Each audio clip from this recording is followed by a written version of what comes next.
Hi Metalheads, willkommen zu Metal Forever, schon mal 652 am 20.09.2023. Schön dabei seid und sorry für meine Stimme. Die Grippe hat mich wieder gepackt, aber ich habe die erste Stunde ein bisschen frei, ich kann nämlich mein eigenes Interview anschauen. Heute ist wieder legendär.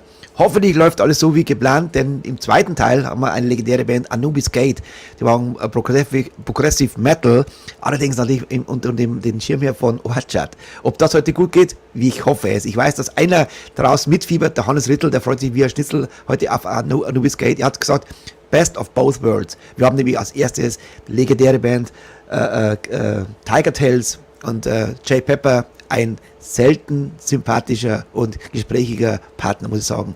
Und eine super History von der Band mit vielen Videos. Also das ist ein tolles Video, ein tolles Interview, das ich geführt habe schon vor ein paar Wochen. Also noch in meinem Urlaub, noch ohne Bart, was kann man sagen, vielleicht die ersten Spitzel waren schon da. Also auf alle Fälle wünsche ich euch viel Spaß. Heute gibt es halt Glam Metal und Progressive Metal hintereinander. Das wird mit Sicherheit sehr, sehr cool. Hoffentlich läuft alles wie geplant. Ich würde sagen, wir legen los erstmal mit der Vorankündigung und dann starten wir heute die Band, die Show, mit lieben Freunden von uns, Blessed Hellride. Die hauen immer wieder mal ein geiles Video raus und das neueste Video wird heute gespielt. Genau. Und zwar The Devil's Law ist der Opener. Erstmal gibt es die Vorankündigung und dann gibt es Blessed Hellride. Also ich wünsche euch viel Spaß und Let's Rock mit Blessed Hellride und jetzt mal die Vorankündigung. Attacke, Freunde. You can't stop the ride, it runs through your soul. The kings and the queens of rock and roll. Yes, and we can't stop the ride, yeah, we know how it rolls. We saw every time I go black, every time I go black, every time I go black.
Until the last feels great. Yeah, this is living.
Tellride, die liefern immer ab. Und ist auch eine super sympathische Band, waren schon zweimal bei uns. Der Teil, ich habe vorher gerade noch geschrieben und gesagt, hey, ihr öffnet heute die Show. Da sagt er, ey, das ist ja cool, muss man euren Booker anfunken, wegen einem Interview. Sag ich, brauchst du mich anfunken, ich bin der Booker. Kommt wieder rein, Tellride, immer eine geile Band. Wolfgang Schaller ist da, servus, aber auf Facebook. Alle Facebooker da draußen, die wir gerade geliked schon haben, geht's rüber zu YouTube. Denn ich weiß nicht, wie lange das bei Facebook geht. Im YouTube geht's zurück. Ich muss mich leider immer wieder wiederholen, aber leider ist es so, Facebook kann sein, dass eine halbe Stunde wieder vorbei ist oder geht durch bis zum Schluss, aber dann wird die Show gelöscht. Also braucht gar nicht teilen, die Show auf Facebook. Auf YouTube könnt ihr sie mit Sicherheit teilen. So, dann erstmal grüßen wir alle, weil ich mache jetzt einmal ein bisschen Urlaub danach. Erstmal eine Stunde lang kann ich mich jetzt mal zurücklehnen und mein Interview anschauen. Ich grüße jetzt mal die Danny, servus. Dann lieber Peter Krause, servus. Der Wolfgang Schaller habe ich gerade erwähnt. Der Högi, servus. Sixmo von Unholy Minority. Das war gestern fast wieder die meistbesuchte Sendung im September. Ein paar fehlen noch. Sehr, sehr geil. Sehr cool. Ich glaube, das lag an den Jungs von Unholy. Dann Hannes Rittel natürlich, freut sich natürlich heute, das ist genau so ein Ding. Ich hoffe, dass er wach bleibt. Und Maria, wenn es gerade daneben sitzt, immer mit schütteln, wenn er einschläft, ne, der Hund. Dann Michael Scherfel, ist ein bisschen im Hintergrund, aber trotzdem ist er da natürlich. Ich würde sagen, jetzt lehne ich mich zurück und einfach mal genießen eine Band, die es schon über 40 Jahre lang gibt. Und ich kenne die noch aus den 80ern, habe das in einem Interview erwähnt, als ich damals Tigertailz schon das Album gehabt habe. Die waren richtig, richtig geil. So, and I would say, without further ado, let's rock. Ein geiles Interview mit Tigertailz. Hoffentlich läuft alles wie geplant heute. Und wir sagen, let's rock. It's never too late for Rock'n'Roll. Und die Jungs haben es bewiesen. So, hier sind Tigertailz und Attacke. Wir sehen uns dann nochmal in der Stunde. Dann mit dem nächsten Interview, heute mit Anubis Gate. Also, bleibt dran, rendiert sich, heute für jeden was dabei. Servus dabei und viel Spaß.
welcome to the show, Jay Pepper from Tigertailz. Yeah, hi Richie, how are you doing, guys? Great to be Jay, here. how you doing, buddy? I'm good, man. Thank you.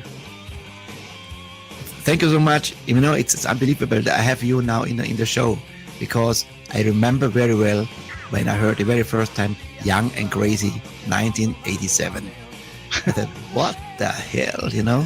This is Motley Crue on beat. You know, this was crazy. And we talk about a little bit about your history. You know, I always ask my guests how everything started in your life as a musician, how you became a metalhead, how everything started with you. Oh wow. Well, I'm like super old, so I got into music. You know, my parents were like big into music, my dad particularly, and he had back in the 70s over here. I don't know if it's called the same thing over there, but we had what was called. We bought a radiogram. It was like a record player and a radio. All in one, in like a cabinet thing, and you put your records in the middle. And when everyone used to go out, I just used to put my dad's records on, and the first music I got into was the Righteous Brothers, believe it or not. Yeah, and it went on from there. And you know, my dad, he still loves music now, and he goes out dancing. He's amazing. But yeah, it went on from there to like T-Rex. I got into the bands of the 70s at the time, Slade, and particularly those sort of things, Mud, and you know that was my introduction to it. But I've never forgotten that first listening to the Righteous Brothers, and particularly You've Lost That Loving Feeling. I know it's not metal at all, but it was done by Phil Spector, and if you listen to it on proper stereo, particularly now on headphones, it's all in and out your left and right ears. Yeah, you know, it starts in one ear and then comes the other. And I was actually fortunate enough to meet Bill Medley from the Righteous Brothers, and it was like the most amazing experience to meet that person when that first song touched you, whatever your song might be, you know. That's what it was for me. It was just an incredible experience. So yeah, and it just went on from there, progressed into more rock music at the time, from Slade to Status Quo, which I know are not maybe known to many people, maybe in the Philippines or around the world, but they're a massive band in Europe, and in the 70s they were like, you know, a huge band. I only based in the Philippines. I'm originally German, you know? So Status Quo was very big. Very big in Germany. Yeah, yes, yeah. Still is. So and I was fortunate to meet just literally the last few weeks Francis Rossi for the first time. So I kind of met most of my heroes, and it's quite bizarre to meet those people who yeah, how it all started. I mean, that was my introduction to it all.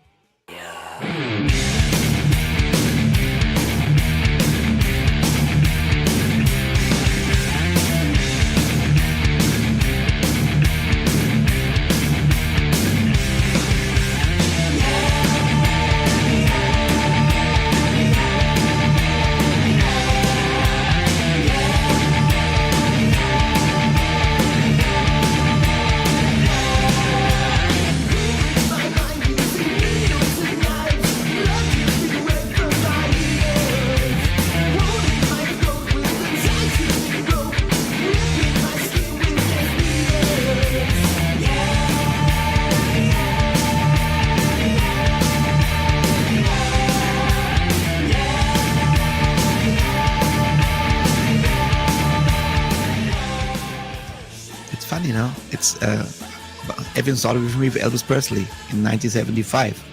You know, and of course then I discovered all the greats, like from the 50s, 60s. You know, the 60s was a very, very important time, you know, for music. And the Righteous Brothers, yeah, oh come on, it's unbelievable. Yeah, definitely, and I think as we move on through the generations, you know, and we all think what we're doing when we're in our 20s, you know, when we're riding that crest of the wave, whether you listen to music or whether you're in a band, we all think that what we're doing is, you know, the thing, as it were, you know, the real thing. But we forget what's gone on before, you know, the music that from the past generation or decade is like they're dinosaurs now, you know, we're very dismissive of it. And we're all like that when we're younger, and I was too in my 20s, and when Tigertailz was starting, we were just all about what we were doing and the scene and all that kind of thing, and everything that had gone before it was just boring and old and cruddy. But I go back now and I listen to this stuff, and I'm really into the retro kind of rock stuff now, like Bad Company, The Faces. I think The Faces are probably one of the greatest rock bands that's ever existed. People go on With about Rod the Rolling Stewart Stones. I'm sorry? With Rod Stewart? Yeah. The original Faces with Rod Stewart, and the Small Faces before them, with Stevie Marriott. I mean, stuff that I thought was all old school then when I was in my 20s and just very dismissive of it. You go back now and never mind the Rolling Stones and never mind the Beatles and all. Listen to those bands. The Faces were like the greatest rock and roll band ever, with Rod Stewart in his prime, Ronnie Wood, Yes. Jeff Beck at the point, and just what a Ronnie Lane, just the most amazing rock band. Bad Company, Paul Rodgers. So I'm kind of going back and listening to all that music that kind of I bypassed really when I was in my early 20s, and I would suggest everybody does that, because as I say, we're very dismissive of what's gone on before, but it's actually incredible music. I think because it was a handmade music, this was the honest kind of rock and roll in the 70s, like the sweet Slade especially. What Noddy Holder's voice was so powerful, was like unbelievable. Also Uriah Heep, I must say, the English was the English musician scene was unbelievable. A new Incredible. wave of British heavy metal. Come on, it was a blast. When this hit, when Iron Maiden and all the greats, I had the pleasure to have Rob Weir here from Tigers of Pantang. Yeah. How much this music I loved. I loved Americans as well. I must say, Motley Crue was for me very, very important. Or White Snake, not to forget.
So when this glam stuff started, what was the trigger? Was it Motley Crue when they were, or Twisted Sister when they opened this stuff?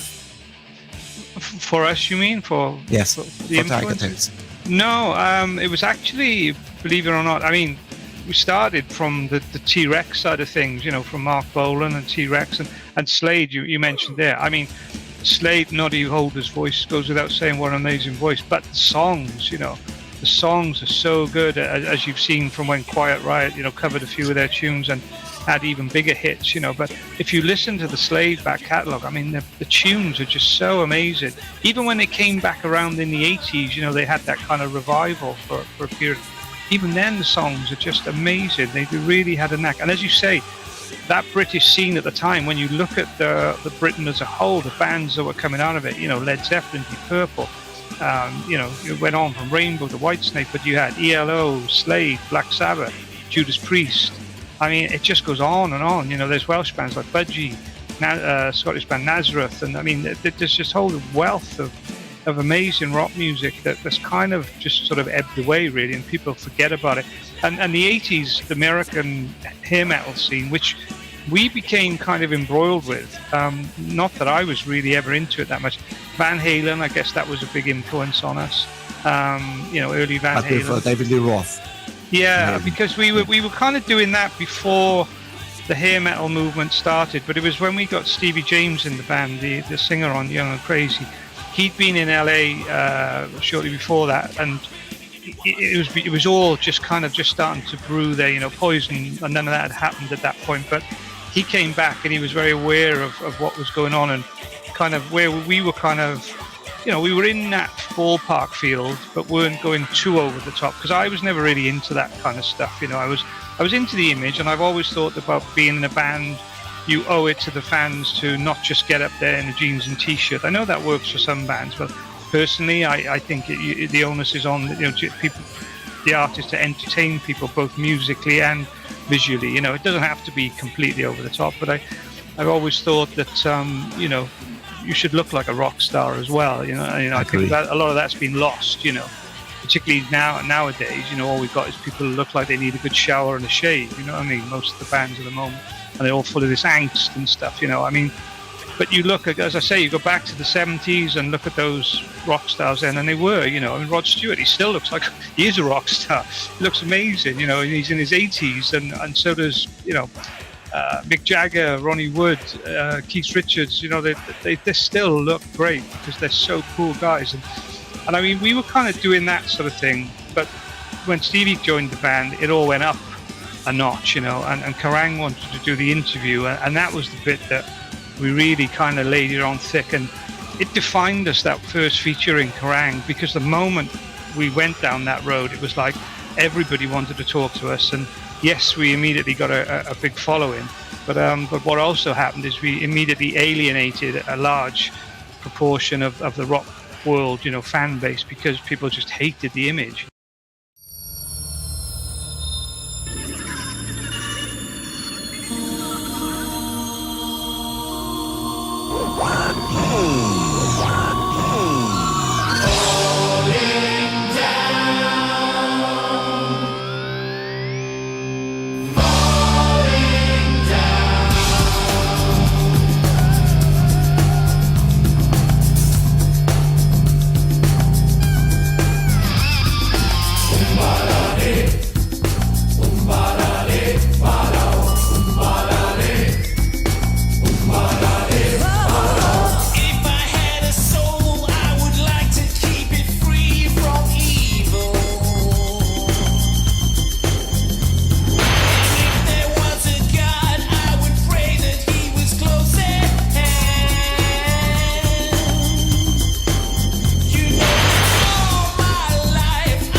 Past it. So you were very much, and there's still an element of that today, I think. You know, people are very much like, they can be very derogatory just because, you know, oh, you look like chicks, you know, you're gay, or it's like, really, you know what I mean? In the 21st century, we're still talking about that, but it's still there, you know. And very much at the moment, there's this big turn on of the bands, and like I said, that whole testosterone thing, you know, angst, and it doesn't sit well with me. I don't. You know, I'm all up for aggressive and rock music, and it needs to be, and you make a statement from it. But I think it loses its way, and every time what happens is it resets itself, and what comes through is actual, just genuine rock and roll bands. That's what survives. Yes. In my opinion, when I saw the video, You Can't Stop the Rock, you know, for me this is a tribute to the past, because now you're I guess you're in the 60 now. Almost, yeah. Almost. 1 year. So 1 year. 64? 64, yeah. Me too. So there we go. So you're 59 as well. Yeah, not yet. In December I'm 59. Okay. So yeah, you know, for me this is a tribute, and I have a smile in my face, because you live to last, let's say, nearly 40 years now. You did it, you know. You proved it. You was there. You did it. And I love, for example, I have so many young bands they are in the 20s and they bring back the 80s, you know, and some bands even the 70s vibes, you know, and I love it. I love to talk to the original guys like Tigers of Pantang, or not long ago I had Rudy Sarso here. And he mentioned something special when he was with Ozzy in England in the early 80s, and he came back to America. He said, and now I know how it works. I know how it works in Europe, and that's why they brought it. And they had this, of course, Kevin DeBro had this Noddy Holder voice, you know, kind of, and that's why. So he was very smart. He brought this back from England to America, and the very first band in history to have a #1 Billboard album with metal. Yeah, definitely. Well, I mean, exactly that. And I mean, Quiet Riot were doing okay before that, but it's no secret to anyone that the moment they release "Come On, Feel the Noise" and Mama, we're all crazy now. Yeah. Boom, because they're incredible songs, aren't they? It doesn't matter what you think about what genre of music, rock music you're into. Those are amazing songs, and you rap in the. Can you imagine? Can you imagine? In the 70s, Slade was big. It was like I saw them. I saw them a number of times in the 70s. And I actually saw them. Quiet Riot hit #1. Yeah. Can you imagine on the way to the bank? And they open the bank, suddenly the door for you. Yeah. I mean, and the other thing that we don't mention very often, maybe not that obvious to many people listening, but a lot of those bands that were huge and still are huge were from what we call the Midlands areas, the middle of the UK, the Birmingham area. So like Black Sabbath, ELO and Slade are just down the road in Wolverhampton, like a few miles away. That whole just Midlands area produced so many incredible bands. Judas Priest, Sabbath. You had the spin-off of Roy Wood and Wizard, ELO and Slade, obviously. I mean, it's just incredible the amount of absolutely massive bands from that just small little region of a, circumference of about 30 miles. It's just incredible. What is incredible, the voices also. There's something in the genes in your British singers, like Halford, or like all this, or not to forget Tom Jones. What a voice! He's a Welshman. He's from up the road from me. Yeah, he's like 3 miles up the road from me. So you ever met him? No, no. Strange, but Welsh from Wales, where we like singing more choir kind of things, but like that Tom Jones voice. But there's some other great singers to me, like I said, Budgie from Wales. You had some of the UFO guys like Paul Chapman from UFOs from Cardiff. I mean, there's a whole range of Phil Campbell lives up the road from Motorhead. There's a lot of people from around this area. Feeder, they're not necessarily a rock or metal band, but a very big indie band, Feeder, from just down the road. So there's a lot of history from quite a small area, really small country. You see the past members are so many in the career from 1983 start everything, right? Yeah. The longest was with you. Unfortunately, passed away was Pepsi Tate. Yeah. He was from 1983 to 2007. Yeah. With you. Tell me about Pepsi Tate. What was special about Pepsi Tate? Well, he was the driving force to the band. I mean, me and him, in fairness. But from a creative point of view, he was an art student. And when I met him originally, I applied from an advert in like a music shop for they were looking for a guitar player. And I went along to an audition, and I thought it was going to be a band, and it just happened to be him and a drummer, his friend Ian Welsh, who was the first drummer in Tigertailz. And we jammed for a bit, and Pepsi was, I'm talking like 82 or something like that. And Pepsi was very much looked like, like an art student, like leg warmers, he was a really kind of like bohemian kind of look about him. And I got on okay with him, but I wanted to join a band, an established band. I didn't really want to, build something from the ground up at that point. So I wasn't really interested, but I went away and we didn't speak. There was obviously no internet or mobile phones back then. It was literally just not everybody even had a landline, a normal phone. But so it was months later, and I bumped into, just by chance, in a club, and we kind of had a chat, and it went on from there. But we formed the band then, and he became, with his artistic streak for the branding, much of what you still see now, the Tigertailz logo, the cat with the finger, the Love Bomb Baby image, was designed by him, and we still use it now because it was that powerful of an image and brand.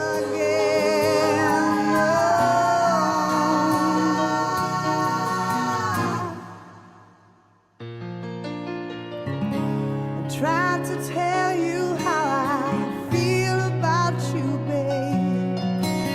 I think you know how much I care, 'cause I'm your slave. Tomorrow's dreams are fading, one thing's on my mind. I need some love and honey, don't leave me on the line. Never felt this way before. Ooh, you got me begging, I want more. When I see you, I'm going to fall in love again. Emotions hold me as I fall in love again. Yeah, tried to help myself, oh baby, let me in. I'm so helpless as I fall in love again.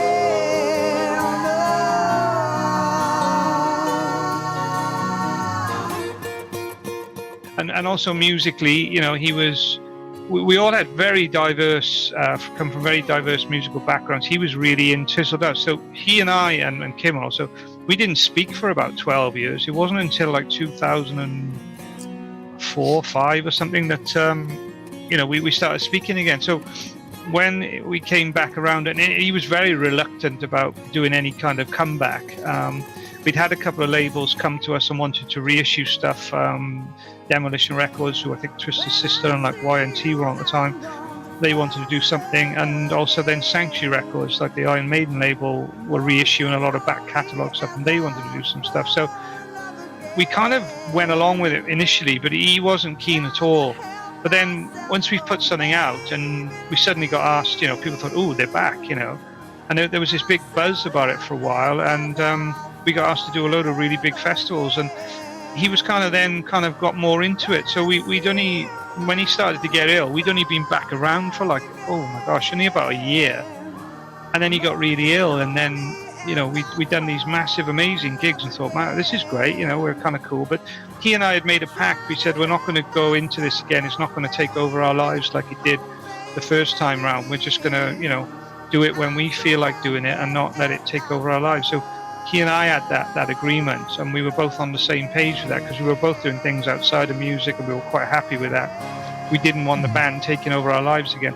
But we started doing these amazing gigs, and he was like, okay, this is fun. I could see the benefit of doing it. And then just tragically, literally within a year, he got really ill, and, we couldn't do it anymore. And then obviously, sadly passed away. Yeah. Which is a You're huge still doing some memory concerts for charity, right? Yeah, so his wife, his widow, Sian, set up, he died of pancreatic cancer, and she set up a charity to fund research into that, particularly the stem cell research, which is really gaining some real traction and helping a lot of people. And it still funds here locally in Wales, a research centre, and they've raised, I've lost count, there was hundreds of thousands of pounds. So, it still goes on, and it's still active, which is amazing. They pay for research students and things. And so, whilst it's tragic, it's something good at least has come out of that. And I know he'd be very proud of that. When I interviewed Rudi Sasso, he told me the last day he was with Frankie Banali, which was his drummer.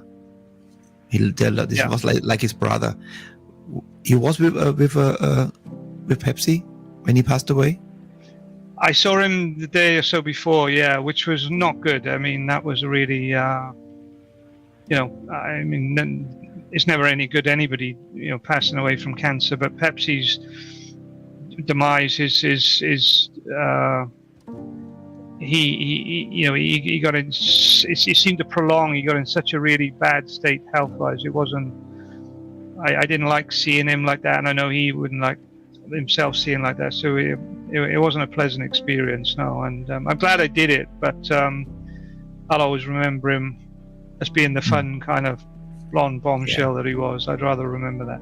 It was important for me we talk about him because when I saw, oh my God, he was since '83 together until 2007. I mean, this is a long time, This is like longer than a marriage, some marriage, Yeah. So well, that's what bands are like. If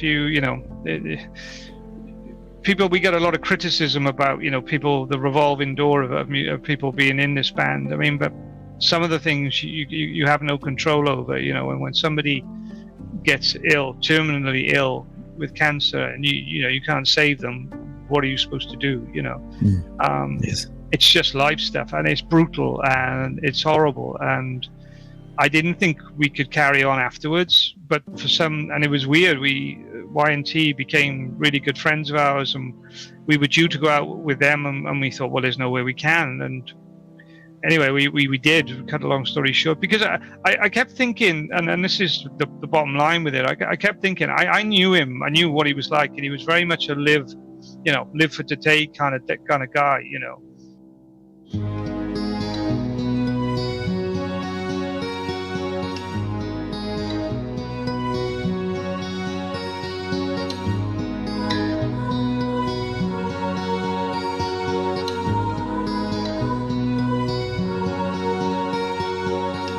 Who cares about my life?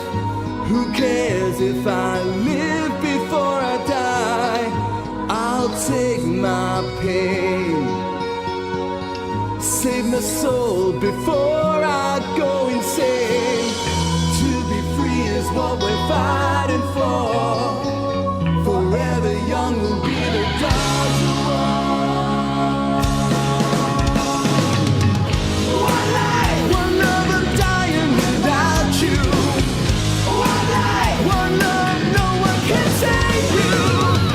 One life, oh, don't leave me now, just take me home.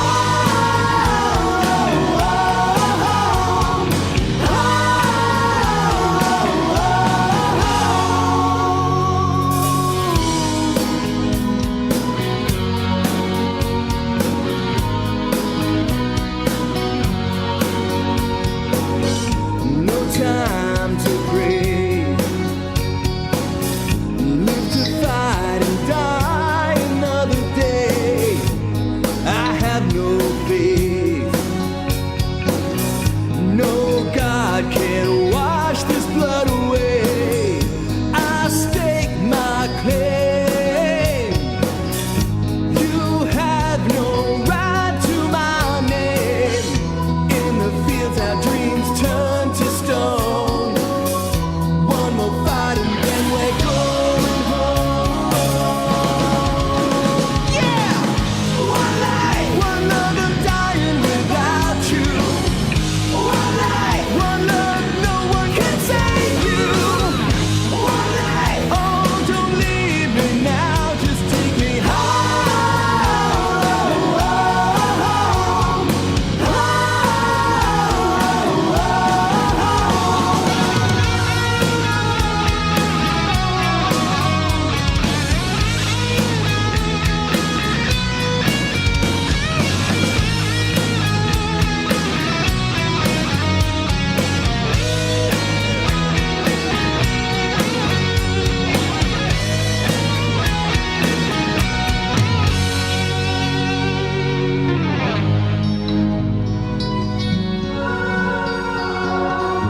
The United States has no right, no desire, and no intention to impose our form of government on anyone else.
I see there's always some time distance from Westbones to Original Sin was from 95 to 2003, then was Berserk 2006, 2007, Thrill Pistol, and then was a gap again to 2015. Was it this time again you thought we hang it up? We went through. There's always, it's really difficult keeping a band together, you know, and we had, you know, I can't remember the issues at the time, but it just what happens is you roll along and the band's kind of working okay, and then it gradually something or someone normally becomes a problem, and we had issues over when Pepsi died. We've been using, a friend of ours stepped in, a guy called Glenn Quinn, who's a brilliant musician, and he was kind enough. He's actually a guitar player, but he stepped in and played bass because he was just helping out initially. And we rolled on like that for quite a few years, and it was working great. You know, it was fine. And then we thought, perhaps we ought to get a permanent bass player in. And to cut a long story short, we recruited a girl, Sarah, to do that, and it kind of totally rocked the kind of equilibrium of the band. It all derailed after that. It just went all wrong. So then when Kim left the band, and then it was just me and Ace, so we brought some new people in, and it was kind of all a bit of see. We did an EP. I mean, it's just about keeping it going really until you hit upon more of a stable lineup, which we did then. You know, we got to release the Knives EP we had Jules Millis, 2013. Yeah, he was from a band in Australia. He's from Australia, and he was just travelled back and forth. He was a big fan as well, and we did that EP and did quite a few dates in Europe with him, and that was a really good period for a time. But then, you know, again, the logistics and just things were working. So Rob Wilde kind of took over as the lead vocalist, and that was pretty stable for a number of years. But until last year, that became a problem. So you have to change it, and I know everybody wants the original lineups in bands, but it's why, you know, Ace Frehley and Peter Criss are not in Kiss, because the band doesn't work with them in it, and it's why, you know, so and so's not in this band or so and so's not in that band. I mean, sometimes people can't be in the bands, but even if they can and they're not in them, the reason is because the band doesn't work with them in it. So when the band stops working, you either give up and shut the band down, or you bring somebody else in. And my view is this is why I always thought, and again, coming back to Pepsi, I was thinking, we created this thing. It becomes more of a brand, and it's like the analogy I always use, it's like a football club, you know. You know, Bayern Munich don't shut the club down when a football player leaves. You know what I mean?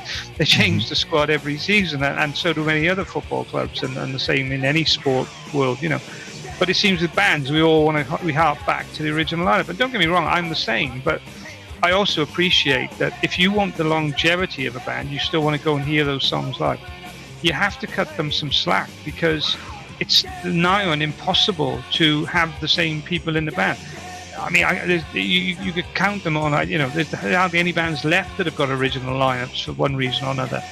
It's because people get ill, they die, or people are arseholes, and you have to get rid of them. You know, they don't work, they're drunks, they're on drugs, they're unreliable, you name it. People are just people. So, you know, when you have a group of people and you want to maintain that band, like in the football club, you have to just keep recurring to, you know, if someone's a problem, you get rid of it and bring somebody else in. All personnel stand clear. All personnel stand clear. All personnel stand clear. All personnel stand clear.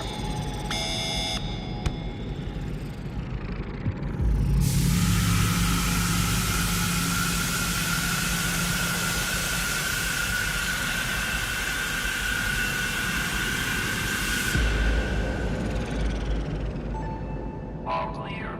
Proceed with caution.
you can stop the rock. This is a message I love. And the video is great. This is full of action, you know. Yes, it is. I played it already in my show. It's cool. Thank you. Yeah, it was a very intentional, concerted effort in writing that song and recording it, and also the for the video to do exactly that. It was to pay homage to what's gone on before in the 70s, 80s, and 90s. It was to bring back some fun to music, because like I said, there's this big trend now on the really heavy stuff that everyone, all that kind of stuff, which, whatever's your thing. But we've always been about having a great time when you're playing music, it being fun, being rock and roll, and just all that big bombastic stuff, try and make it as 80s as we possibly could. So we went into a big venue in the UK called the KK Steel Mill, which is KK Downing. It's his kind of venue in the Midlands. A great venue, and created that kind of video that was purposely done to make it like just like an 80s, 70s, 80s big whoosh bombastic video with the band having fun, and that's what it was about. I think so many metalheads, young metalheads. I mean, I remember when I was 15 when I saw AC/DC the very first time, and around me many elders, but also very young people. Same is like now. So over 40 years later, the young generation discover they have a feel for glass, for honest rock. It's like the vinyl came back. I mean, what is your point that a vinyl had a comeback? For myself, I am happy because I love the vinyl in the 80s, 70s, 80s. How is for you? Yeah, me too. And what I love about it more than anything else is that it allows you as a band. What I think is lost is that the music has become a non-business. Call it the music business. It's become a non-business, because a business is something where you create something and it costs you an amount of money and then you sell it for a profit. That's a business. And what has happened, the internet revolution and the way everything's become digitized and the way we record everything. Don't get me wrong, record companies always ripped you off, but what they had was an infrastructure around them that put money into you, and they also had a team of people that knew how to promote you as a band. But you spent big money on studios, you racked up these huge debts with them, and generally you never got paid, or if you did, it was small amounts, until you went big time through the roof. So it was very frustrating. And what changed with the internet revolution is, you can record now relatively cheaply for nothing on laptops and using all this software, Pro Tools, with all these plugins and things, and that's great. And you're empowered to release it yourself, your music, on the internet and all the streaming platforms. But there's no money in it, really. You can shift millions of units, and you're lucky if you're making a few $1,000s or pounds or whatever currency you're in.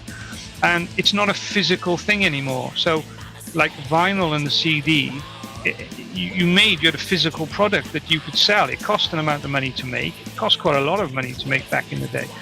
But when you sold it for a profit, and somebody had something tangible in their hands to hold, And what it also was, more than anything else, I think, and with vinyl in particular, was an art form that's been completely lost.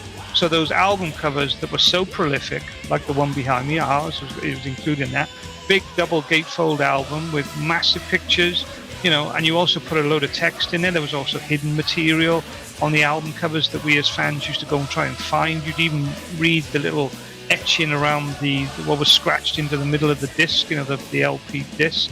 But the covers, the artwork were just incredible. I mean, you look at those, I could name them a million albums that are so incredible that you instantly see that album cover and that is, you know what I mean?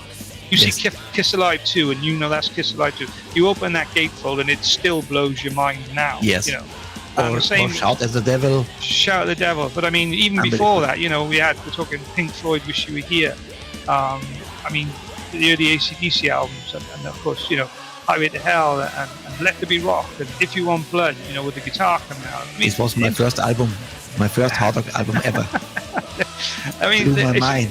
an absolute art form. And I remember, myself as a young kid, getting on the bus, going into my town to use my pocket money to buy those records, and I couldn't wait to get back on the bus and get home, and I would read every single thing on that album cover. You know, you would find everything. And that's a real art form that's lost, and I think it's so tragic. So, as I said, getting back to my point, I think the business, it's not a business anymore, because you don't actually have a physical, tangible product. You're almost giving your music away free. About the only thing you can sell really is your t-shirts and merchandise and your live performance. That's something that's worth money. But then the juxtaposition there is that's only worth anything if you've got a fan base. So as a young artist coming up, how do you can have 10 million followers on Facebook, you're not going to send 10 million albums to people. It's just bullshit.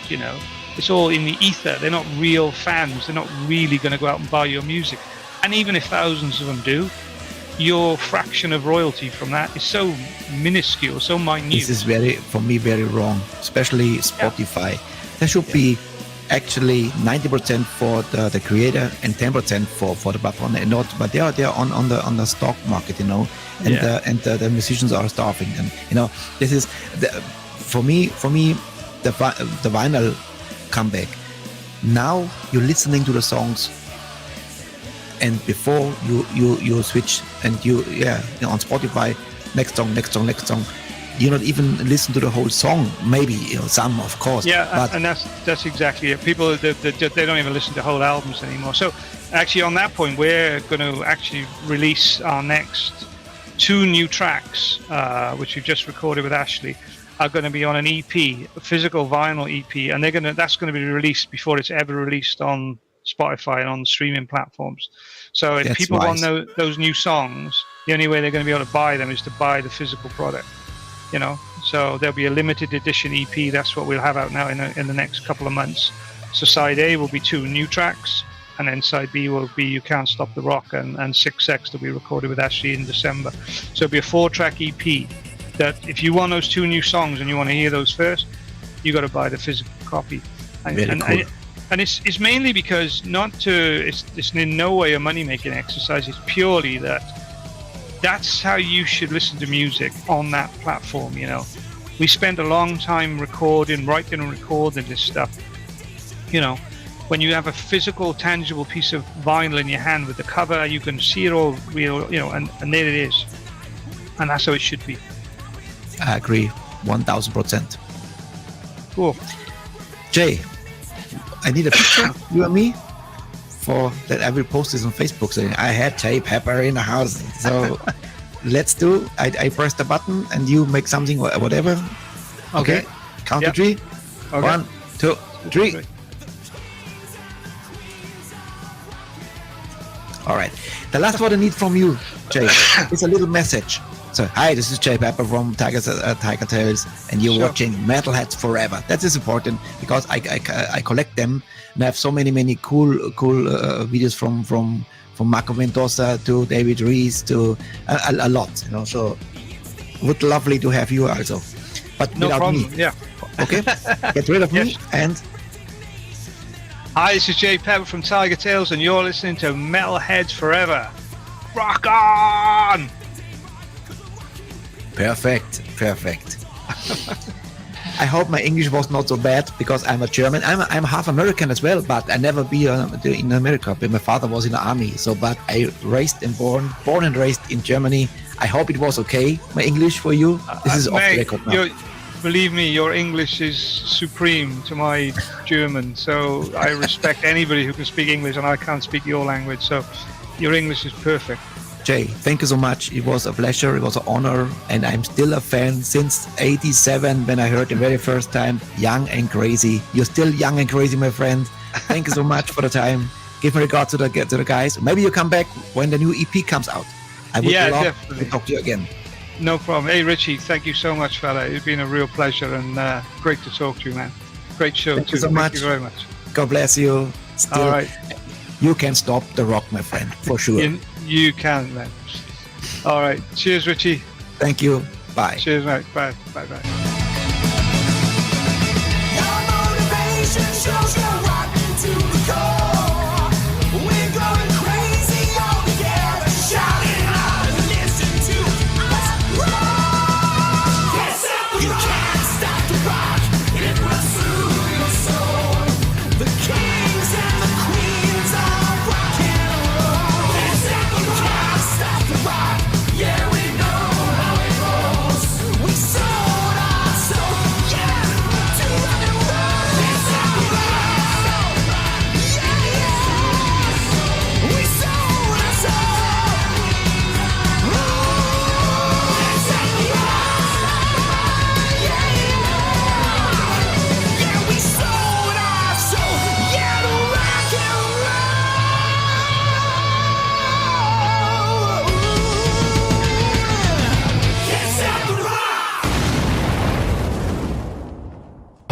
Metalheads Forever.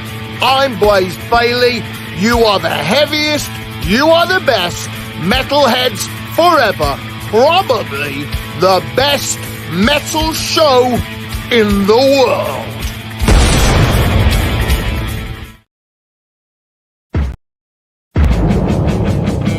»40 Jahre Circle Creek und kein bisschen leise«.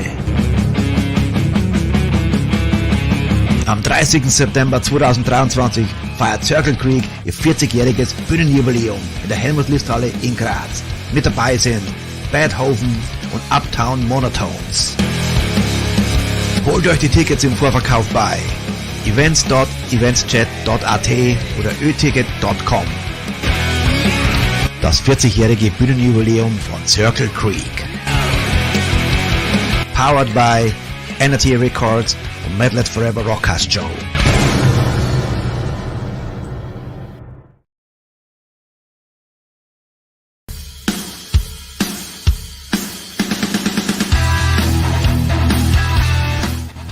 Hey ho Metalheads! Immer freitags ab 16 Uhr präsentiere ich euch den Metalheads Talk, ein Format der METALHEADS FOREVER Rockcast Show. Coole Gäste, die neuesten Videos von unseren Labelpartnern, Interviews, natürlich viel Spaß bei unserem Chat hier. Seid dabei, ich freue mich auf euch. Metalheads Talk, Freitag 16 Uhr auf YouTube. I salute you.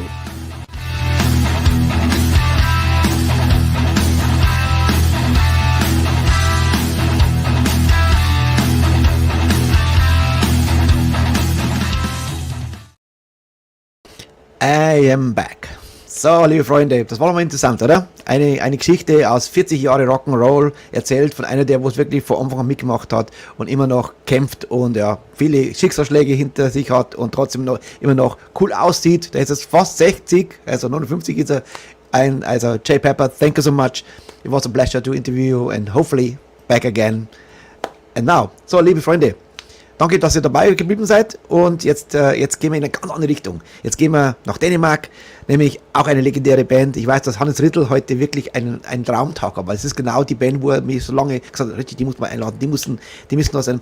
Ob es funktioniert mit der Musik, das wird heute ein hoffentlich nicht in den schwarzen Balken wieder. Wenn es ist, dann machen wir die Songs einfach kürzer. Also, wenn der schwarze Balken kommt, bleibt dran. Nach 2-3 Minuten bin ich zurück.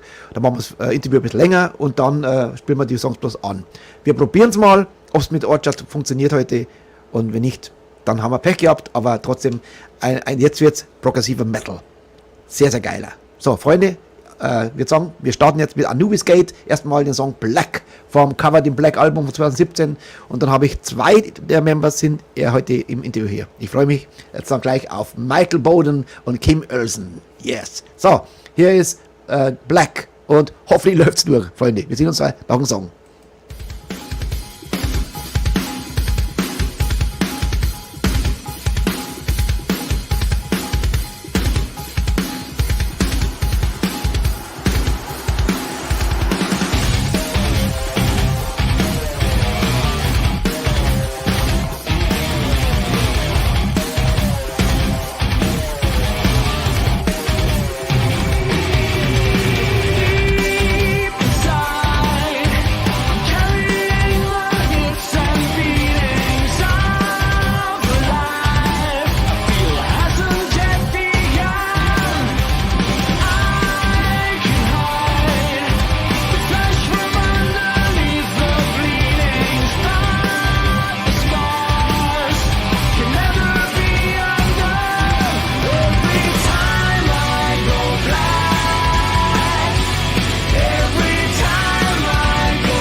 War mal ein guter Anfang. Wir sind nicht rausgeflogen. Sehr, sehr cool. Das war ein Anubis Gate Black vom Covered in Black Album.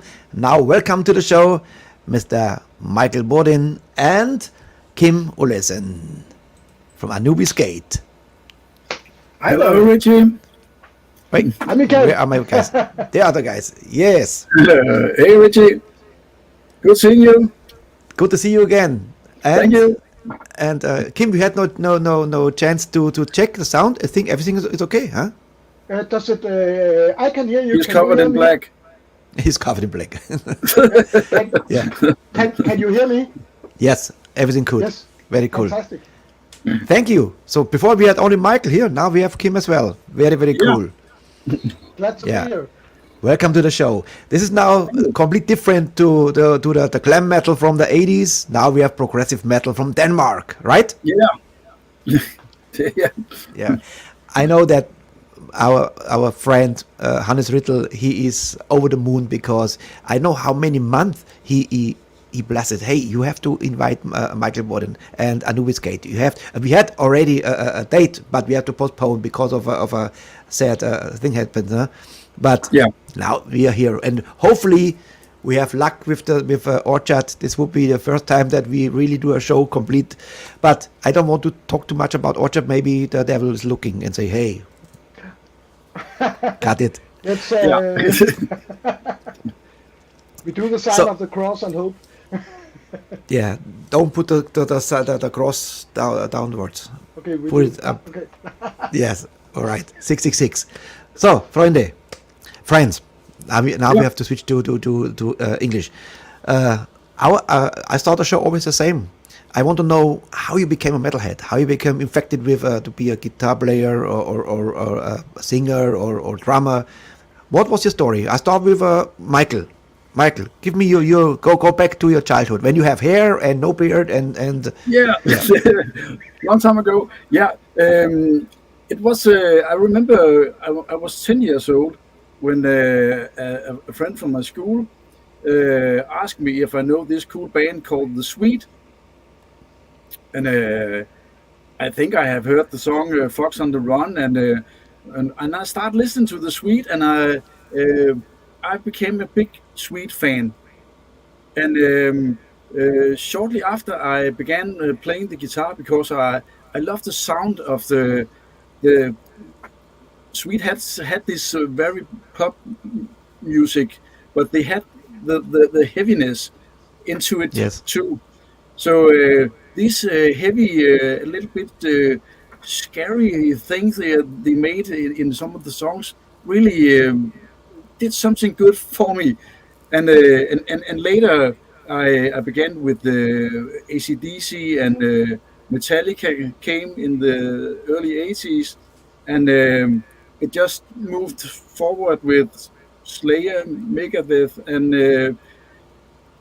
after some years I began to move more in the progressive direction with bands like Watchtower, Sigus Even, Dream Theater, maybe? Dream Theater, yeah, came in the 90s and made a big eye opener for me. Whoa, is that possible? And I heard Dream Theater twice with Images and Words, the show with Images and Words, and I was, whoa, is that possible to play that live so perfect? And it took the direction to prog metal, and it stayed still my favorite. So Mr. Petrucci, I guess, is influence on you playing? Yeah, sure.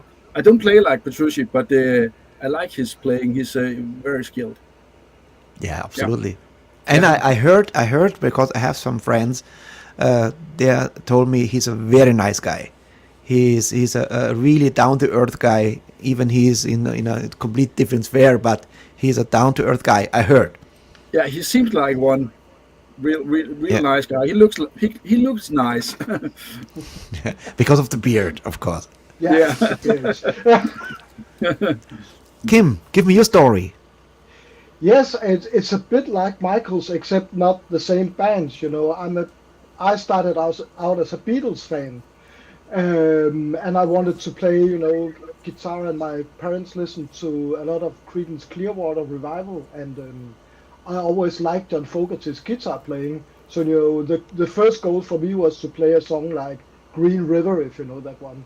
Great. Or Strawberry Fields Forever, for example. Yeah. That was where that came from.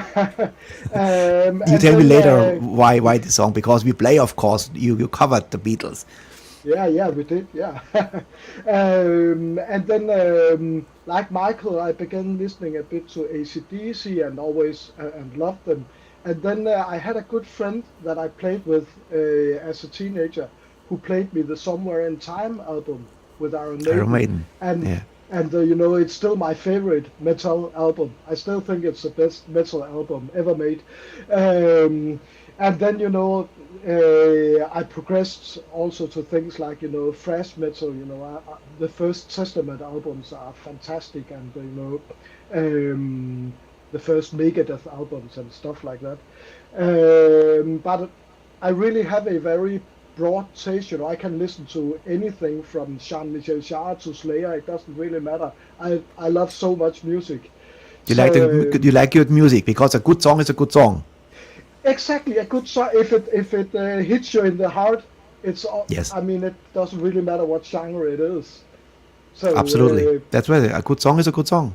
That's why the Beatles catalog is such a great catalog, of great songs. Yeah, it's very fantastic. smart compositions, and always, yeah. Even Paul McCartney's how he is still recording and still brings something in the music that you immediately recognize the style. This is something special, and your style, it's very, very diverse. It's not only you say Anubis Gate. This is like. Well, this is now the sound. No, I listen all your track, not all, because you have a big catalog of songs, and I only choose videos I could find. Even the newest song, newest video we have, of course, today. Because Michael was not always in a band, so he joined 2017, if I'm not mistaken, 12. right? 2012. That's about right. 12. Sorry. Yeah. So in Covered in Black, you was on board. Yeah. Yes. Because the song Black. Who gives me a story to Black? It's been so long ago. I mean, it was the main riff was actually Henrik, our singer. He wrote that riff, and Michael, you wrote the middle piece, if I remember correct. I wrote the middle piece. Yeah. The middle piece to near the end. Yeah. And I think I wrote the chorus, if I'm not mistaken. But actually, I think you're right. It started out live as an a cappella. Sometimes what we do is we ask Henrik, "Can you write us a melody?" And we will write some music that will. Henrik is the guy who sings, who is mostly in the videos. Yes. Yeah. So I mean, and he sent me a couple of songs that he hadn't used, and I took the vocals of them and wrote something around it. And so the way we write in Anubis Gate is very modular. We're kind of a Dropbox band. If Michael has an idea, he'll put it. It can be 10 seconds, or it can be a whole song, and he'll kind of put it. Everyone will put their stuff in that Dropbox, and I will sort of, put it together. And that was one of those songs that came from everyone in the band. Mm. What I heard is Frederick. He's the guy. Hendrik. What's his name? Henrik. Henrik. Yes. Hendrik. Yeah, he's the guy who brings the melody to the band. You guys, you bring the heaviness, and he brings the melody. He makes it nearly radio like. You can listen to the radio, and this is something cool because it's not only progressive rock, it's also a little bit commercial, because he has a nice, lovely voice. Somebody called you guitar wizards. You know this guy, Mr. Hannes Rittel. Harks to the guitar wizards of Anubis Gate. Hannes. Yes. Hey, Hannes. Hi there. Yeah. So he's responsible that you are here, I can tell you. And Thank Frenchie also greets you. Good evening to Anubis Gate. Hallo in die Runde. Servus, lieber Frenchie. So, Hey, and of course, Peter Krause, he greets you as well. Hi there, Yes. Peter. Hi, Peter. So, I would say we go back to 2011. So, Kim, you was already in the Anubis Gate album from 2011? Because Yes, Michael I- not. Yeah. I mean, I was part of the band almost from the start, actually. I came in very late when we made the first album in 2003, I think it was. I came up, they kind of needed someone to help finish the album, and I did that. I came in and put some extra guitars on and all the keyboards, and then I became a member of the band. And then in 2011, the former guitarist Jesper Møller Jensen, he left the band, and I knew about Michael because actually we had been at some parties together, I think, at our former vocalist Tom Askholm's place, and Michael used to play in a band called I can't remember the name. Help me, Michael. Northern Empire. Yeah, And Prophets Northern of Doom. Empire. Yeah. Yeah. And Yeah. Northern Empire had an album that was never released, but at one of those parties, I heard some of that album, and I kept that in the back of my mind thinking, okay, if we ever need another guitar player, I want that guy.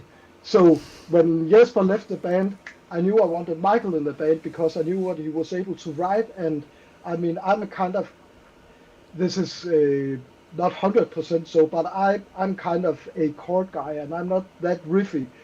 So I needed someone to be the real heavy guy because I'm not that much. So I knew that would be Michael. So All right. I remember. So I remember I would I say asked Michael. we go to the and, golden days of it's- 2011 because it's the song Golden Yeah. Days. And here we go. Hopefully it works and goes through. Hopefully. Fingers crossed again. And Yeah. here we go.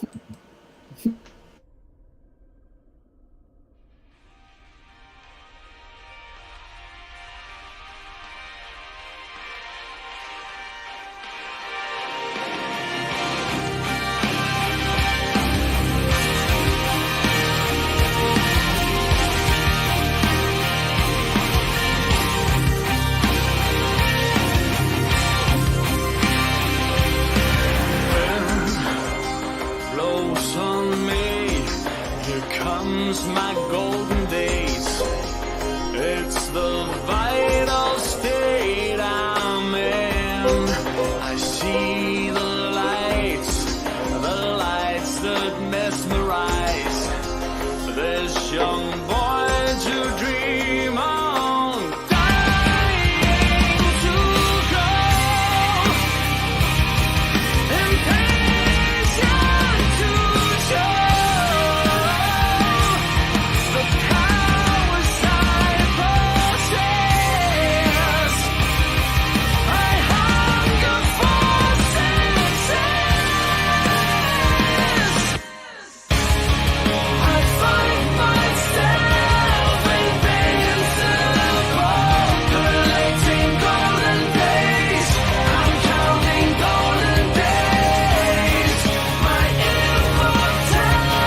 Another lucky one. Good. How Yeah. much more to go? 1, 2, 3, 4, 5 more to go, please. I need this. I need a little bit success when it comes to our chart. We are so a little bit closer because this is now show number 652, and we had always problem with our chart. Yeah, since Right. 2021. Yeah, Cool. 652 amazing. is today. Yeah. Wow, that was and you need to go to 666. Yeah, we're very close. We're very close. Not long. Yeah, very very cool. I like this. I love the song. It has something melancholic. Something is in the song. It's like sad and once again, Hendrik's voice is excellent. He has this voice like and the composition very very cool. So Golden Days. Who wrote the song? Was it Jacob Hansen, that wasn't was- it? Yeah, Jacob Hansen wrote Yeah. the music for the song, and Henrik wrote the melody and the lyrics. So actually, Jacob had left the band at this point, but he had written this song for the band, and we wanted to use it. And luckily, Jacob is an easygoing guy, and he just said, "Yeah, of course, use the song." Like a farewell gift. Yeah, you could say that. Yeah. Yeah. What also I must say, except the next song, not because there's no video, because I help a little bit with the animations. You always make good videos. It's always a story. There's always a kind of romance story or a sad story. Who produced the videos? You have always the same, or you from every video every year different people? How you work this? We've had a couple of guys actually. The one we just saw was an old friend of mine whose name is Lars Nickelman, and he had produced that video. And then we have used a guy called Hans Asmussen, who has done a couple of videos for us. And I did the newest video actually, because we had to do it in a hurry, so we could. But there was no We time talked about to, emergence yeah, video. Yeah. Yeah. So there was no time to do anything else. So we just set up a lot of iPhones and hope for the best. Actually, I tell you what, nowadays with iPhones, because what they have a good quality videos. You can 4K videos. You easily produce videos now with iPhones. There's even movies done, Hollywood movies done with iPhones. Okay. That's amazing. Technology has come so far. Like I heard your last guest say, you can actually produce a lot of the music in your home studios and everything. So it's not so costly anymore to make content. Lucky. Yeah. This is the good side of the technique, It's it's affordable, and it's okay because there is no budget for the bands anymore. Like in the 80s, you had $150,000 for a video, the record company, and then deduct, and you never made your money, But nowadays it's a simple video. It's enough for the people to be entertained. And the video is so important now. I don't know how many trailers, let's say animated covers I made already. I have hundreds already, because many bands, they have 1 or 2 videos. But I want to show the whole, not the whole, but a big part of our album. So I produced them for them, And but I didn't ask before, where can people buy your product? Do you have a link where people purchase the albums? Well, here in Europe, you can probably buy it on Amazon, I would think. But actually, our newest album is sold out already. Wow, congratulations. Yeah, thank you. Thanks. Yeah. Well, nowadays 300 pieces is sold out. We are sold out because this was unbelievable. In the 80s, under 100,000 is nothing, and now you are happy if you sell 300, Like Jay Pepper, he made it clear, actually. This was why I love this interview with Jay Pepper from Tigertailz. He tells you exactly, because he was from the beginning of the 80s until now. This was absolute true what he says. And so we are happy that so okay, I would say we go to 2016, because it's really a round trip through the years now. From the latest was, the earliest was here from 2011 I have, but there is much more to discover. The catalog of Anubis Gate is immense. There is a lot of songs. So ihr da draußen, holt euch oder schaut rein, geht zu Amazon oder schaut, dass ihr irgendwie die Alben kriegt, weil es ist wirklich speziell, was sie machen. I like it very much. Thank you. And that's what I like on this show. Yesterday we had thrash metal and a little bit harder, and today we have glam metal and progressive metal. Tomorrow we have heavy metal and glam metal. So every day a little bit something different. Very cool. Yeah. We listen now to the song or watch a little bit animated the song. Let me see. Hell to Pay. You remember this, Yeah. Kim? Yeah, I remember that was an outtake from the A Perfect Forever album. So I mean, But I have here Orbits 2016. Yeah, that's because it was only released in 2016 actually, but it was a very old song that we recorded in 2005, and it never it was only ever instrumental. So then we made a box set of rare stuff in 2016, and Henrik put some vocals on it. So it's actually a very rare track, that one. So I'm great that you're gonna play that, because I wasn't expecting that. I tell you what, I listened to so many songs from you today, so which songs I help out a little bit, and I listen and what songs jumps on me. And then I heard Hell to Pay. I said, I like this. There's something special on this song. So now, okay, use this. So hopefully it goes through. Once again, this would be song number 3. So Hell to Pay from the Orbits album 2016, and enjoy.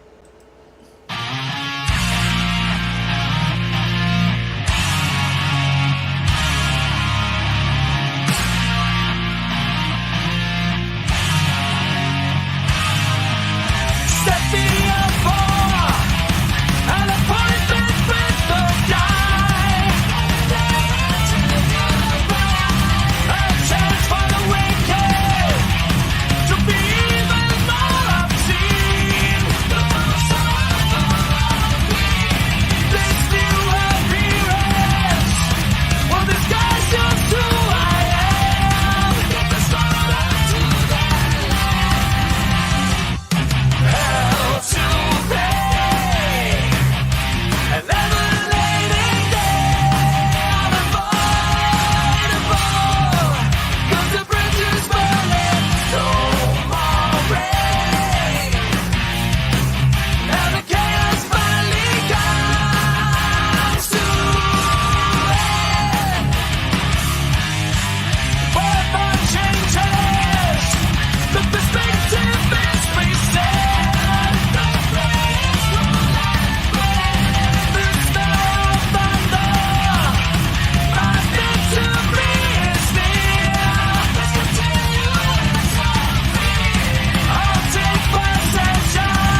Yeah. Yeah. That's a cool track. It's a very cool track, and Yeah. now I know why I choose, because it's very heavy. Yeah. It has a Dream Theater, of course, a little bit this vibe, but it's a fantastic drumming, and of course the music perfect, and Hendrik's voice. It's cool. I like this song. And Yeah. the reaction from Hannes, wie geil ist das denn? Es sagt alles. Yeah. So, you talked already about this. I think it's time to enter the world of Beatles. And I'm 2020, you released an album Covered in Colors. So, who came up with the idea to cover Strawberry Fields Forever? That must be Kim. I mean, it was just sometimes when we do album sessions, we just record one or two cover songs, just to have, if we need a B-side or something like that. And then I had the idea that we could record an EP of cover songs. And actually, I had been through a very rough time. I had a depression when we made Covered in Black, and it was just so much fun that I just kept going, and I kept saying to everyone else, hey, we could do this song and we could do that song, and it became an album. And of course, I'm a big Beatles fan, so I wanted to have just one Beatles song in there. So, but I think it turned out okay. I mean, I don't know about the video. Someone just said it's the ugliest video on the internet. So I forgot on what album was it on Revolver, or was it on Sgt. Pepper's? And it was on Magical Mystery Tour. Okay, because I must say I was more in the early Beatles, the Blue Album, the white. Yeah, it was I love the early Beatles. Yeah. Too. Either Hard as Night in this time. I love the Beatles very much, and also the Let It Be. This time when Revolver was schon was cool. They started getting heavy, Yeah, for the Beatles. They did, yeah. I mean, all those, they started having distorted guitars, and a track like Taxman or Paperback Writer must have been very heavy for back then. For people who in 1966, it must have been mind-blowing with all those distorted guitars. It was really the start of something new. What amazing was with the Beatles, how fast they changed within 5 years. Yeah. When you look pictures from '64, when they just conquered USA, and met Elvis Presley, and still in the stupid haircut, and then suddenly they went to India and everything changed, long hair, beards, cool. Yeah, what rocks can do.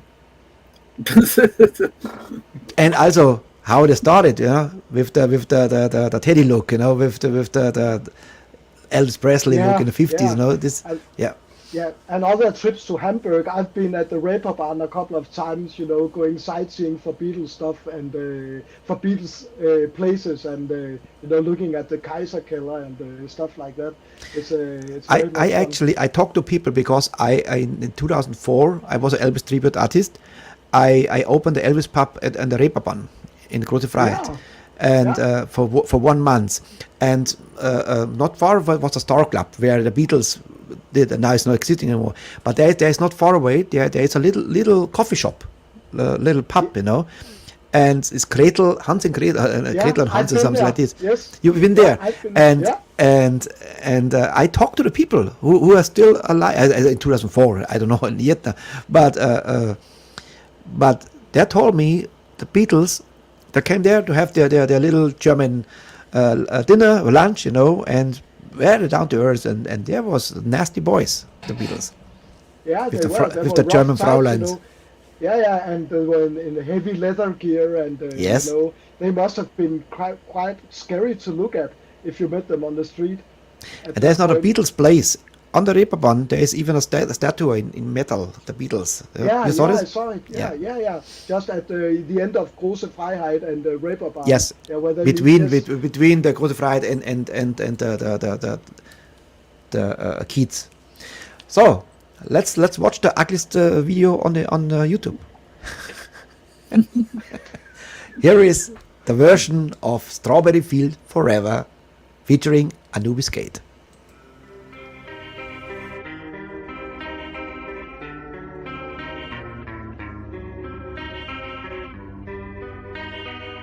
Let me take you down. Nothing is real.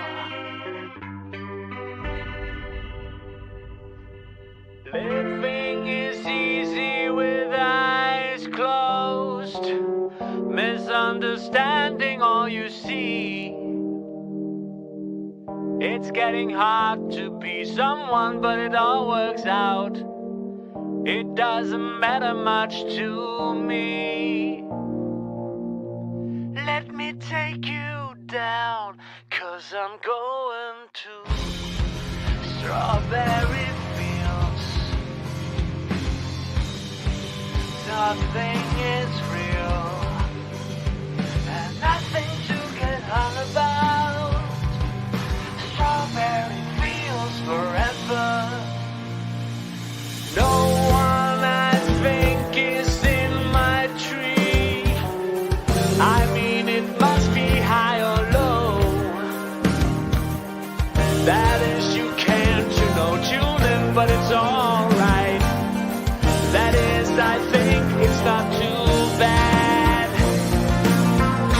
Let me take you down, 'cause I'm going to strawberry fields. Nothing is real, and nothing to get hung about. Strawberry fields forever. Always, no, sometimes think it's me, but I know when it's a dream. I think I know, yes, but it's all wrong. That is, I think I disagree. Let me take you down, 'cause I'm going to strawberry fields. Nothing is real, and nothing to get hung about. Strawberry fields forever. Strawberry fields forever. Strawberry fields forever.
Ugly like shit. I like it. This could be easily done in the 60s, no? And even the effect. Strawberry Fields Forever, no? It's actually a cool story. This is actually from John Lennon's childhood. This was the Salvation Army home situated where John Lennon lives in Woolton, yeah? Not far from him. Yeah, but it's not existing anymore. Yeah, so that's They are demolished there. Yeah, yeah, and you can hear John Lennon's writing. If you hear the 70s, like Imagine or something like this, this is you hear exactly when Paul McCartney writes a song and when John Lennon writes a song. You Yes, hear this. yeah. It's very it's like Michael and me. We have very different styles and complement each other. Actually. Yeah. Yeah. So I thought Hanne said perfect. Yeah. All right. Somebody screams for I Want Emergence. That's Michael's song. Actually, Michael and Hendrik wrote that one. That, you know what? If Hannes wants, we give it to him. What do you say? Yeah. We give it to him. We give it first to him, and then then you tell me the story about Emergence. And this is done by you, Kim, the video, right? Yeah. I mean, we did. It was when we the album was sort of recorded but not mixed, and then we suddenly got a record deal for it, and everything had to be finished in 3 weeks or something. So we had to make it very, very quick, and I had to go and mix the album very quick to get everything finished. So there wasn't time to hire anyone. So I just said, okay, we'll just set all those iPhones up, and I'll try to do something. It's funny if you don't know it's done with iPhone, you have no idea, We had let's watch good it. camera, but everything else, yeah. Yeah, and they're good actors, of course. So the new album called Interference. It's released this year. So, but digitally it's available, of course. Yeah. So Of course, yeah. 1000 Holstein's album there's a very cool tracks on the album. Congratulations, and sold out already. Perfect. Yeah. So here's for Hannes, of course. We tribute it to Hannes. Huh? Here's Emergence.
from the album Interference.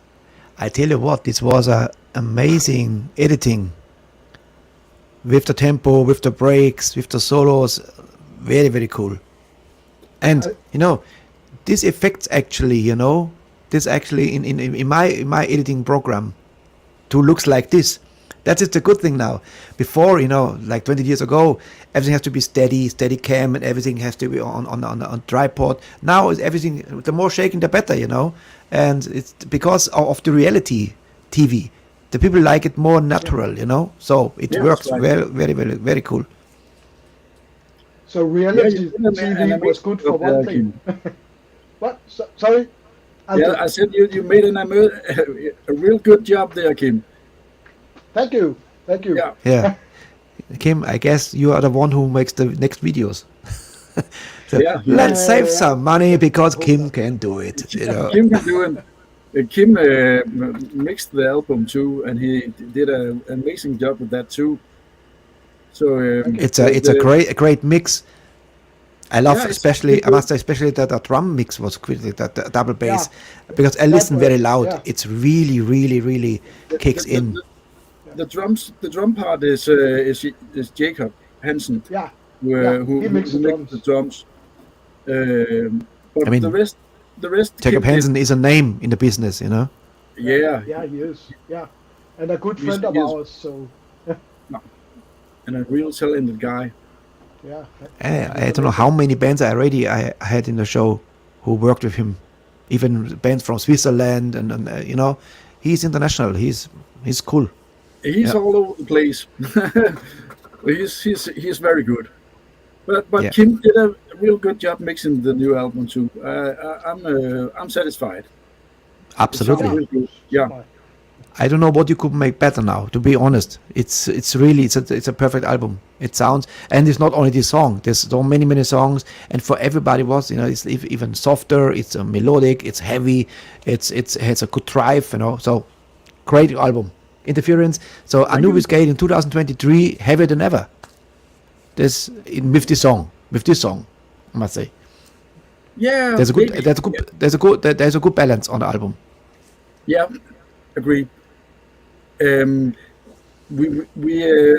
will say before I was the first album I did with Anubis Gate was Horizon, but I think the self-titled album is real heavy too. This one is heavy, but it's also very melodic, and there's the good pop catchy things on this album too. So it's a very diverse album. I think I like all the albums I did with Anubis Gate, and I think the albums before me is very good too. It's hard to say if it's maybe it is our best album, but it is. It's always the last album is the best album. Yeah. And a year later, when you're already working on the next album, you said, we should do a little bit better like this, So it's always when it's fresh, it's the new baby, it's newborn, it's always the best, of course, Yeah. Even later on, and sometimes you think it's the best, and then people tell you, no, it's not your best one. The best one was this, and in 3-4 years ago, 5-10 years ago. I said, really? Yeah. I said, yeah. It's always the choice and the taste of the people. What album kicks in the right moment, the right time. It's like you never know you write a milestone. Yeah, you're right. You're right. Yeah. And okay, we are all three of us, and everyone listening here are music fans, and we always judge all bands, saying, "Oh, this is their best album," or "Somewhere in Time was the best Iron Maiden album." And it's so great that people have different tastes, because the world would be very, very boring if we all liked the same stuff. Absolutely. Yeah, agree. Yeah, I will one day. I will start extra in my channel, something like the Americans doing this very, very cool. That some fans are in a show like 4 or 5, and then talk about their 10 best albums and talk about who is one, And I will start this one day. So All right, we have at least we have one song from the new album, and Michael he just mentioned it, the Horizons album from 2014. So this was your beginning in the band, and the last two are from this album, and I must say, great songs and great videos. Love it. The next one is Never Like This. Yeah. Okay. Yeah. And I think we play first, and right now I'm so happy. So far we have no blocking, no. This gives me hope, for the future. I can relax actually because I'm always looking at my monitor. It's suddenly there's the button there. So, how many times I had it already in the future, in the past. Oh my God, And this is you have people here, and then we have to wait 2-3 minutes until it's open again. And today it looks like the Danish gives us good Danish vibe. Yeah. Thank you. Thank you. We're lucky. It Which was people because don't I know. did this when we started, and this. All right. So, Never Like This from the Horizons album. This was the introduction of Michael Bodin. So, Never Like This. Attack.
What if this time I'll be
Yeah.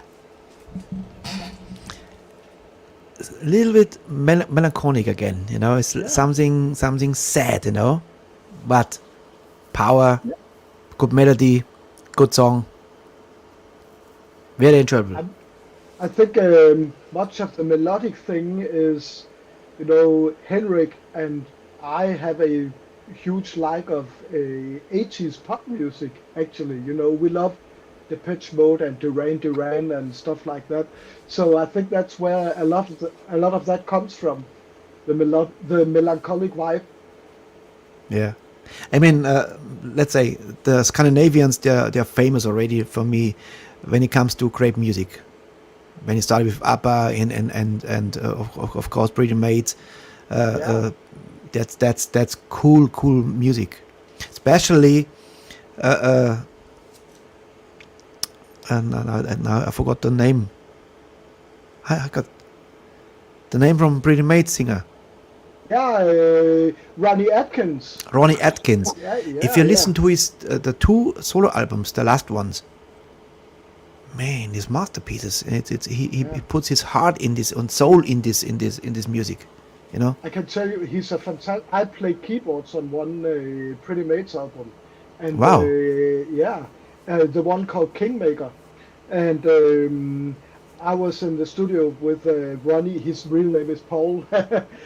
Paul was there, of course, for much of it, together with me and Jacob Hansen. And I can tell you, he did have some vocals to do also, and he's just amazing in the studio. He goes in and, you know, nails it in 1 or 2 takes. It's amazing to see.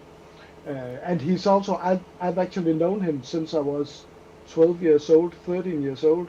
So I mean, he's just a great guy. He really is. Yeah, he was my guest in 2021. Yeah. Yes, in 2021, 16 December 2021.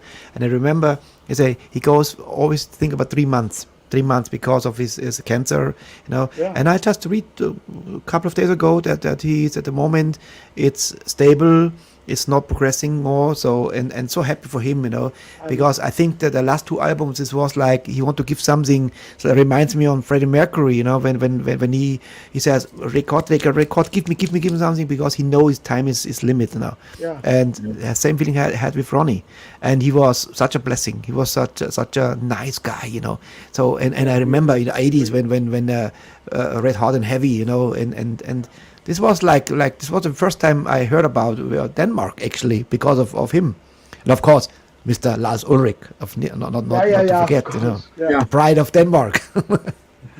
Pretty Maids was I don't know. the first band I saw live with they were support from with Rainbow. Wow. Back in the 80s, yeah. They were good at that time too. So yeah, amazing band. I remember very clearly the first time I heard the song Future World. I was completely blown away by that. I think this was you know, this was there in the rock world. This was like let's say Hyper to Hell or Future World or Final Countdown. This was this signature moments, or maybe one of the best was In the Air Tonight from Phil Collins. Well, the drum, but everybody is the air drumming in the 80s. You know, when this came out, you know, in the disco dance floor, you know, it was cool, and I agree. The moment after this intro and this. Bam, bam, down, down, down, down, down, bam, bam, and yeah, wow, that's masterpieces. It is. Agree. I love we have the same taste. I love this, you know. And 80s, to be honest, I mean 70s was great, of course, you know, but 80s was the best time ever. 80s was for me. Yeah, I mean, the 80s there was. People could really write melodies back in the 80s. That's what I mean. It doesn't matter if it was Iron Maiden or if it was Dire Straits there was just so many good melodies, and you know, it's like today. I mean, I like growl. I have nothing against growling in music, but it's like, I mean, I always go for a good melody. Yeah. Yeah, me absolutely. Too. Yeah. Yeah. All right. we have. I'm happy my voice came back because I had a cold on the weekend, and I thought it was over. And in the morning again, I couldn't speak again. So what the hell, you know? You had And to type even everything. the start of the show today was already raspy, you know, but it's okay. I think that Anubis Gate made it happen. It's like it sounds like a medicine, you know. Anubis, take Anubis. You know? All right. Take some Anubis. what I need to Hannes Rittel, he's I think in his very rare that he's so long in a show because normally he sleeps already, but he's already marked this on his calendar. So Denmark has so many cool bands, things like this. What about Per Johansson? Yeah. Yes. So I need a picture of you and me. You make some, and I press the button, okay? Yes. Yeah. And rock and roll. Yeah. You use it. The button. Ukulele. And 3, 1, 2, 3. That's the most contrastful picture ever. So, and I need, of course, a message. And today, a very dear friend, and a dear friend is always because he was twice in the show already, and I admire this bass player. Is one of the best bass player in the world. This is a stupid word. Bass player. Best bass player. Tell it. Say it 3 times. For sure. Best bass player. Best bass player. One of the best bass player. That is a bullshit. Yeah, So that's a hard one. I show you how he did it, and then you give me something like this. I hope. And attack. Hey guys, this is Marco Mendoza, and you're on Metalheads Forever show with Richie Newton, my buddy. This is a great show. Stick around and support it as much as you can, and we will see you on the road.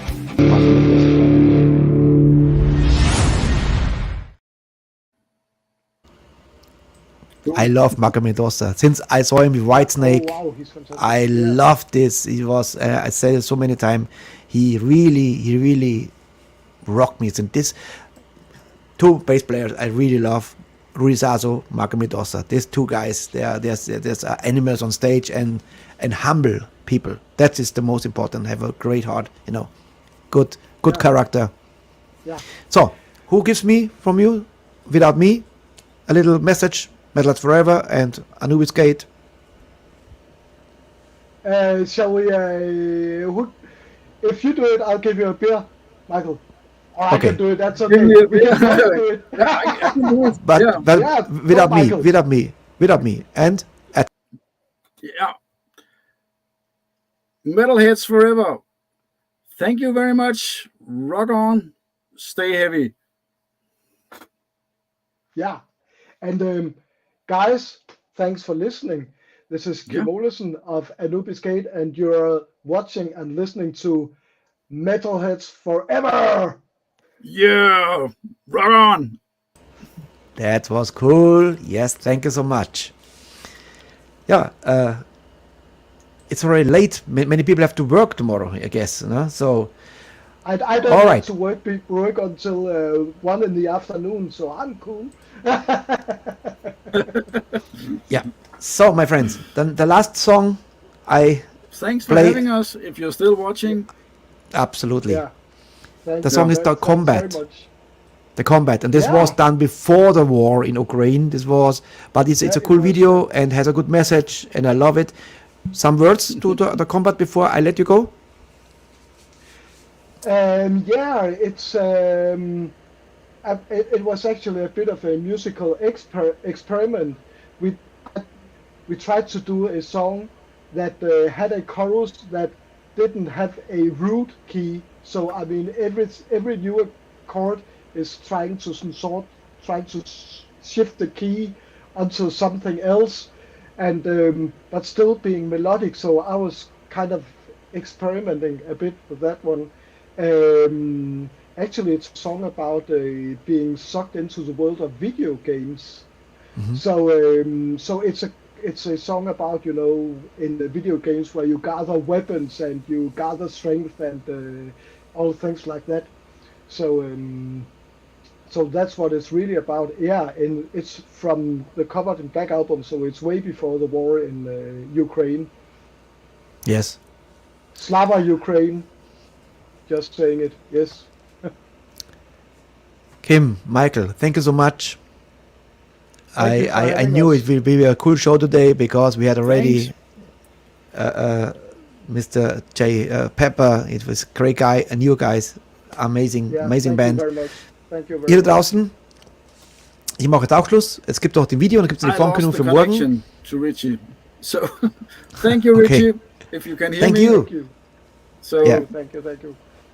Thank you. Thank you so very much. So, ihr draußen, es gibt noch jetzt Anubis Gate, der Combat, und dann gibt es eine Vorankündigung. Morgen haben wir gleich 2 Ausländer, nämlich Österreich und Lettland. Zum ersten Mal eine Band aus Lettland. Morgen kommen Rebel, Riot und Madhouse, unsere Freunde. Das wird morgen mit Sicherheit sehr, sehr geil. Bleibt Zeit dabei und nicht vergessen, am Freitag um 16 Uhr haben wir wieder 6 Interviews von 16 bis 19 Uhr mit Metalheads Talk. Ich sage Dankeschön und gute Nacht. Und danke, lieber Hannes, fürs Vermitteln von dieser Band. Sehr, sehr cool. Anubis Gate, I salute you. Hier ist der Combat. Und ihr da draußen, schlaft gut. Gute Nacht. Bye. Servus. Bis morgen, 20 Uhr. Yeah. Ja. Du schlafen. We now stand 10 years past the midpoint of a century that has witnessed 4 major wars. People will suffer. Economies will suffer. Too many of us now tend to worship self-indulgence and consumption. More scarcity, more conflict.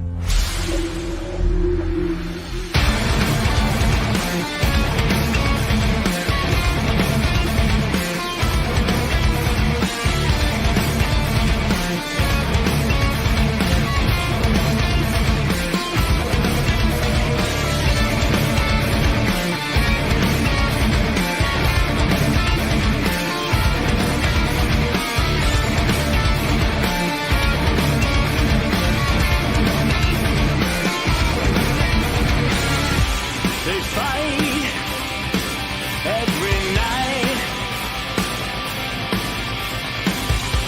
when she's alone in the pale blue light. People running with fire through the air, taking eye for an eye. She's there.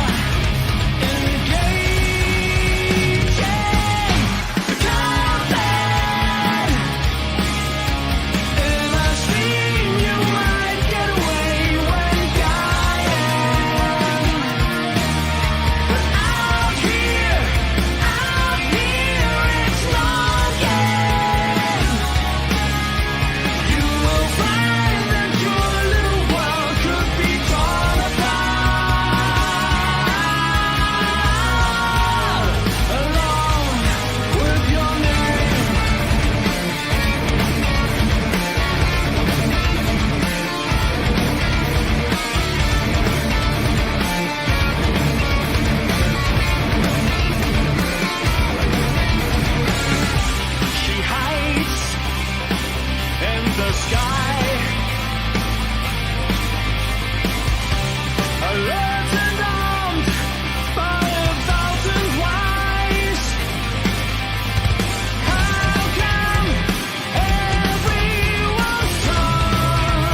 Metalheads Forever Rockcast Show Spotify Pre-Release. Hier könnt ihr schon mal reinhören, welche geilen Bands euch erwarten in diesem Monat. Die Metalheads Forever Rockcast Show Pre-Release on Spotify.